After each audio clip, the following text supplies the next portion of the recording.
So, for those people listening that don't know what that is, pathological demand avoidance, which is a nervous system condition where ordinary demands are seen as giant threats. Someone once described it to me as the toaster setting off the fire alarm, and I think that's pretty accurate.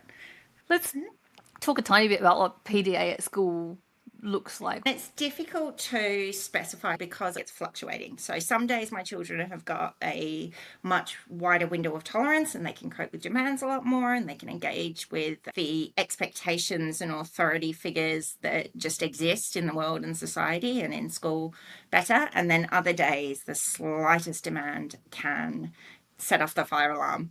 What a lot of people perhaps miss about PDA is it can be absolutely debilitating for these young people and it can be very, very distressing for them.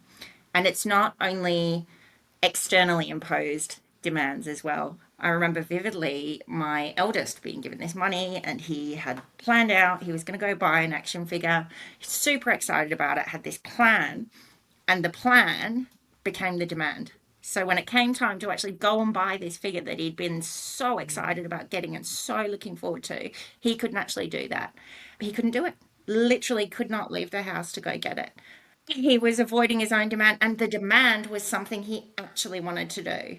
And so that creates a shame and a self guilt, and it's a really nasty experience for them.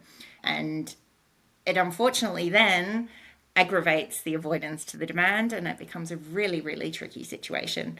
When we look at a traditional school environment and we look at our system and we look at the way it's set up and we look at many classrooms, they are not low demand environments. I think there's very few who find the traditional school model easy these days. It's particularly difficult for many neurodivergent and disabled young people because they're not accessibly designed systems.